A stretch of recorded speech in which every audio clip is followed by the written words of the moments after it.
Stock market prediction channel में आप सबका स्वागत है। सबसे पहले हम बात कर लेते हैं निफ्टी 50 के आज के परफॉर्मेंस के बारे में।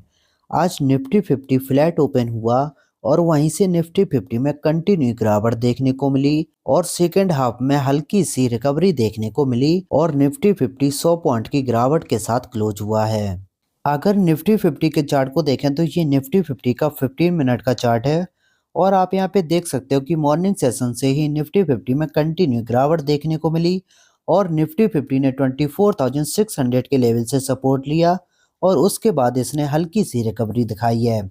अभी दोस्तों कल अगर निफ्टी 50 फ्लैट ओपन होके 24,600 के लेवल का ब्रेकडाउन कर देता है तो फिर निफ्टी 50 में तेजी से गिरावट देखने को मिलेगी और काफ़ी जल्दी निफ्टी 50 में 24,500 तक के लेवल देखने को मिलेंगे। और अगर तेजी की बात करें तो फिर दोस्तों ऊपर के लेवल पे निफ्टी 50 में काफ़ी सारे रेजिस्टेंस देखने को मिल रहे हैं। अगर हम बात करें तो पहला रेजिस्टेंस 24,700 का है, सेकंड रेजिस्टेंस 24,792 का है और उसके बाद 24,856 का रेजिस्टेंस है। तो अगर निफ्टी 50 कल के दिन फ्लैट ओपन होके 24,700 के लेवल का ब्रेकआउट करती है तो फिर निफ्टी 50 में 24,792 के लेवल देखने को मिलेंगे और अगर कल निफ्टी 50 गैप अप ओपनिंग होके 24,800 के लेवल का ब्रेकआउट करती है तो फिर दोस्तों कल निफ्टी 50 में काफ़ी अच्छी तेज़ी देखने को मिल सकती है। और अगर कल निफ्टी 50 काफ़ी ज़्यादा गैप डाउन ओपन होता है तो फिर आपको इनिशियल 15 मिनट की कैंडल का वेट करना चाहिए और अगर इनिशियल 15 मिनट की कैंडल के लो का ब्रेकडाउन होता है तो फिर आप निफ्टी 50 में पुट की साइड ट्रेड ले सकते हो और निफ्टी 50 में काफ़ी ज़्यादा गिरावट देखने को मिल सकती है। और अगर आज एफआईआई और डीआईआई के डेटा को देखें तो आज दोनों ने ही सेलिंग की है। एफआईआई ने आज इंडियन मार्केट में 278 करोड़ की सेलिंग की है और वहीं डीआईआई ने आज 234 करोड़ की नेट सेलिंग की है। दोस्तों अभी कुछ दिन से एफआईआई इंडियन मार्केट में वापस आ रहे हैं और आज हम देखें तो आज भी एफआईआई ने ज़्यादा सेलिंग नहीं की है। तो अगर एफआईआई वापस इंडियन मार्केट में आते हैं तो अपने मार्केट में काफ़ी अच्छी तेज़ी देखने को मिलेगी। इसके अलावा दोस्तों आज रियल्टी स्टॉक में काफ़ी अच्छी तेज़ी देखने को मिल रही थी। अगर हम लोधा की बात करें तो इसमें लगभग 4% की तेज़ी देखने को मिल रही थी और डीएलएफ की बात करें तो इसमें 2.25% की तेज़ी देखने को मिल रही थी और आर्केड डेवलपर में लगभग 6% की तेज़ी देखने को मिल रही थी और वहीं गोदरेज प्रॉपर्टीज़ में लगभग 1.2% की तेज़ी देखने को मिल रही थी। दोस्तों आज एक रिपोर्ट पब्लिश हुई है और उसमें बताया जा रहा है कि रियल्टी सेक्टर में आगे आने वाले दिनों में काफ़ी अच्छी डिमांड देखने को मिलेगी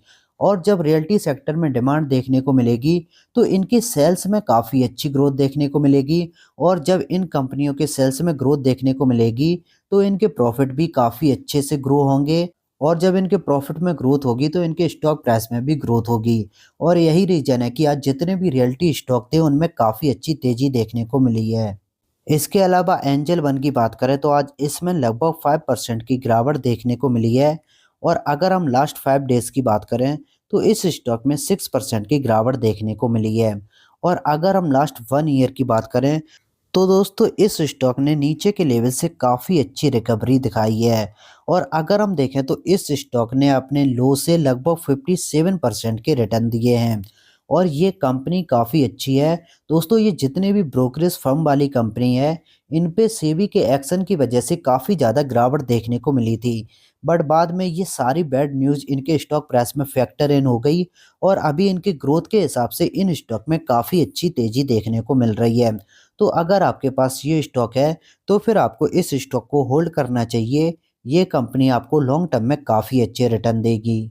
अगला स्टॉक है प्रीमियर एनर्जीज। अगर हम देखें तो इस स्टॉक में आज लगभग 6% की तेज़ी देखने को मिली है। दोस्तों ये स्टॉक हमने काफ़ी बार डिस्कस किया है और अगर हम देखें तो आईपीओ के टाइम पे इस स्टॉक में काफ़ी अच्छी तेज़ी देखने को मिली थी और उसके बाद इस स्टॉक में गिरावट देखने को मिली और उसके बाद हमने इस स्टॉक को लगभग यहाँ पे डिस्कस किया था और उस टाइम पे हमने इस स्टॉक में बाइंग की थी और अभी ये स्टॉक नीचे के लेवल से काफ़ी अच्छी रिकवरी दिखा चुका है और अभी ये स्टॉक अपने ऑल टाइम हाई पे ट्रेड कर रहा है। दोस्तों आपने देखा भी होगा कि इस कंपनी को कंटिन्यू ऑर्डर मिलते चले जा आ रहे हैं और अभी इसके बिजनेस में काफ़ी अच्छी ग्रोथ देखने को मिल रही है। तो दोस्तों जब इसके बिजनेस में ग्रोथ देखने को मिलेगी तो इसके स्टॉक प्राइस में भी वही ग्रोथ फैक्टर इन हो रही है और इसी वजह से इस स्टॉक में कंटिन्यू तेजी देखने को मिल रही है। अगला स्टॉक है टीसीएस। इसमें न्यूज आ रही है कि सिटी ने इस स्टॉक पे सेल रेटिंग इनिशिएट की है और सिटी ने इस स्टॉक का टारगेट 3935 रुपीस पर शेयर दिया है। और अगर हम देखें तो यहाँ के लेवल से सिटी के टारगेट लगभग 12% डाउन है और आज इसी वजह से इस स्टॉक में गिरावट देखने को मिल रही थी। अगर हम देखें तो ये स्टॉक 1.29% की गिरावट के साथ क्लोज हुआ है और अगर इसके लास्ट 1 ईयर के परफॉर्मेंस को देखें तो इस स्टॉक ने 14% के रिटर्न दिए हैं। दोस्तों ये इंडिया की सबसे बड़ी आईटी कंपनी है और इसके दोस्तों फंडामेंटल काफ़ी स्ट्रॉन्ग हैं। तो अगर आपके पास ये स्टॉक है तो फिर आपको इस स्टॉक को लॉन्ग टर्म के लिए होल्ड करना चाहिए। ये स्टॉक आपको काफ़ी अच्छे रिटर्न देगा।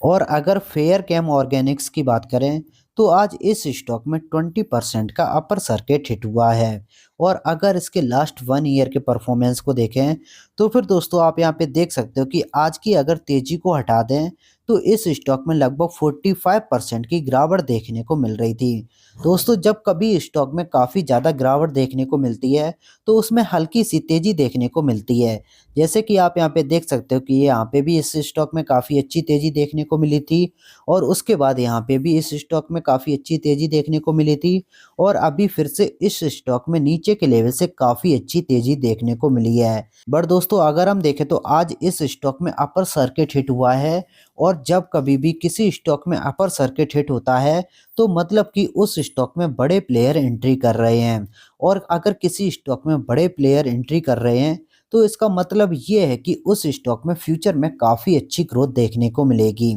अगर इसके बिजनेस को देखें तो दोस्तों ये कंपनी केमिकल सेक्टर में काम करती है और आपने देखा होगा कि अभी केमिकल स्टॉक्स में काफ़ी ज़्यादा गिरावट देखने को मिल रही है क्योंकि अभी इसके बिजनेस में काफ़ी ज़्यादा स्लो डाउन चल रहा है और यही रीज़न है कि जितने भी केमिकल इंडस्ट्रीज़ के स्टॉक हैं उन सभी में गिरावट देखने को मिल रही है। और अगर इसके 5 ईयर के परफॉर्मेंस को देखें तो फिर दोस्तों आप यहाँ पे देख सकते हो कि ये स्टॉक अपने हाई से अभी भी लगभग 55% डाउन है, फिर भी इस स्टॉक ने लास्ट 5 ईयर में 52% के रिटर्न दिए हैं। और लास्ट में हम बात कर लेते हैं एचडीएफसी बैंक के बारे में। इस कंपनी को सेबी की तरफ से वार्निंग लेटर मिला है और अगर हम देखें तो इस कंपनी को 1 वीक के अंदर ही सेबी की तरफ से 2 वार्निंग लेटर मिले हैं। दोस्तों ये वार्निंग लेटर किसी फ्रॉड से रिलेटेड नहीं है। अगर हम देखें तो इस कंपनी के जो मॉर्टिस बिजनेस के हेड थे अरविंद कपिल, उन्होंने इस कंपनी से रिजाइन दिया था और उसका रीजन एचडीएफसी बैंक ने सेबी को नहीं दिया था और इसी चीज को लेकर सेबी ने एचडीएफसी बैंक को वार्निंग लेटर दिया है। और सेबी ने एचडीएफसी बैंक को लेटर में लिखा है कि फ्यूचर में ये इस चीज़ से केयरफुल रहें और अगर ऐसा कोई इंस्टेंस दोबारा से होता है तो फिर उसके अगेंस्ट में सेबी काफ़ी स्ट्रिक्ट एक्शन लेगी। और एचडीएफसी बैंक ने ये बताया है कि इस वार्निंग लेटर से इसके फाइनेंशियल और ऑपरेशनल पे कोई भी इम्पैक्ट नहीं पड़ेगा और जैसे कि अभी इसका ऑपरेशन चल रहा है वो फ्यूचर में भी कंटिन्यू रहेगा। और अगर एचडीएफसी बैंक के मॉर्गेज बैंकिंग बिजनेस को देखें तो इसका total market capitalisation 7.5 lakh crore है